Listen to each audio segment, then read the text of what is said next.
When the Bachelors Felix Van Hofe and frontrunner Tilly prioritized tongue-punching over any kind of meaningful conversation during their recent one-on-one date, it got me thinking about the Bachelor Australia and sex. As well as the spit-to-chlorine ratio in that pool, of course. As far as the Bachelor Australia goes, we've never had a televised storyline about a contestant admitting to having sex with the Bachelor or the Bachelorette, unless it happened on Jimmy Nicholson's season. Couldn't commit to that snooze fest. That being said, the Bachelor Australia producers and editors sure have toyed with the intercourse storyline, like when Matty J and Elora Morge had an overnight date during season 5. It caused a lot of speculation at the time, namely because overnight dates aren't a common occurrence on The Bachelor Australia, not then, not now. Even though Tilly went back to the Bach pad during her one-on-one with Felix, she still returned to the Bachelor mansion with the rest of the contestants before the sun came up. That's why Matty J and Elora's overnight date was very odd, even if they were offered separate cottages to sleep in. So odd, in fact, that Elora wondered whether or not producers might have wanted her to spend the night with him. Whether the whole thing was calculated. I remember I was taking a bath and was about to go to bed and I kept thinking I wonder if the producers want me to go, Elora told Kyle and Jackie O at the time. Because I didn't have a minder, so I wondered if they wanted me to go over to his cottage and knock on his door. Of course we would never, ever see any footage of sexual activity on television if it happened, so both Elora and Matty killed the suspicion by confirming they didn't have sex. We didn't sleep together, and I didn't try at all, Elora told Kyle and Jackie O. Producers did ask me if I was expecting a late-night visitor and I was like, I would love to hang out with him. That didn't mean I was going to sleep with him.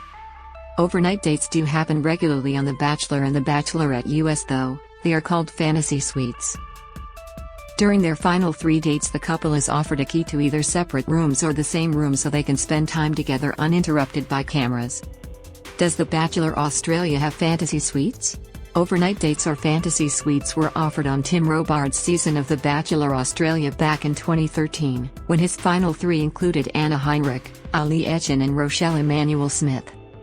I think I did the guys, future bachelors, in because I was the first one to say no overnight dates and they followed suit, so I think I've screwed it up for everyone, he told the Daily Telegraph.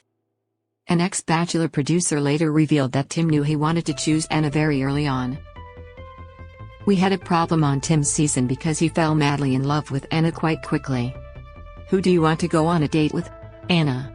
Okay, and who next? Anna. He had to work with us a little bit, they told Fox FM's Fifi Van Byron in 2018. In this sense, it's understandable that Tim turned down overnight dates with women he wasn't going to end up choosing. Not just as common decency to the women not receiving his rose, but also because there is a risk that the partner will find out after the fact, if it's something they would take issue with. No Aussie Bachelor or Bachelorette has done fantasy suites since Tim's season, unless Jimmy did it, I would not know. It appears to be the only opportunity contestants would have to go further than kissing, which is probably why we don't have any mid-production penetration confirmation down under. Is sex allowed on The Bachelor Australia? Sex definitely does not happen on the show because there's a duty of care. On overnight dates, there's always a producer cock-blocking them, if you will. They can chat privately, but not even second base, a producer told Fox FM's Fifi Van Byron in 2018. Abby Chatfield echoed this sentiment after rumors swirled that Matt Agnew had slept with one of the contestants. She told Now to Love that it was impossible because they don't even get a minute with the lead off camera. This was different on the spin-off Bachelor in Paradise Australia, where Abby revealed that contestants needed to expressly consent to any sexual activity. Speaking to So Dramatic. In 2020, Abby explained that if producers noticed 2 contestants getting close to having sex, they'd interrupt them to ask for consent before they could proceed. Abby would have literally needed to record a video message that said, "I give consent to having sex with Ciaran Stott." She confirmed that this experience happened with she and Ciaran as they were getting closer, at which point she decided against it. Let's keep in mind that no rules stopped the Bachelorette Sophie Monk and her winner Stu Landy. At Stu's birthday drinks in 2017, she admitted during a speech that they broke the rules to see each other in private. "We saw each other more than any other couple. I think I'd leave a key downstairs in the garage, he'd just pick it up and come straight to the room.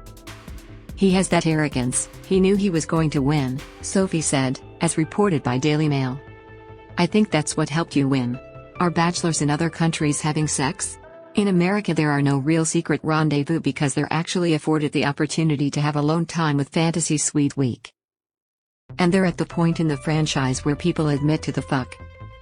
Former The Bachelorette US Hannah Brown infamously got it done 4 times with her second runner-up Peter Weber during Fantasy Suite Week.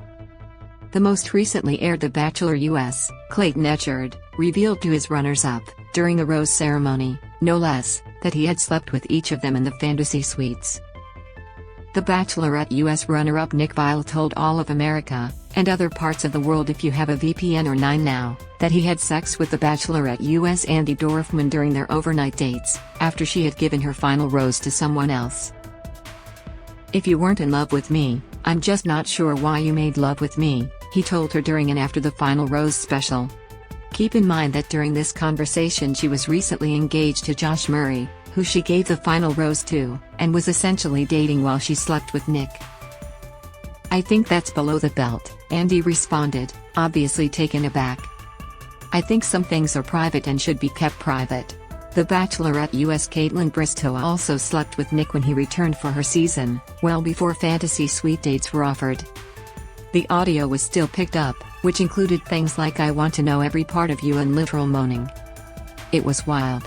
Caitlin later revealed in a podcast that she slept with 3 men during her season of The Bachelorette, saying that sex is very important to her in a relationship and if she was going to get engaged at the end of the show, it was a priority to take it as far as she could with the men.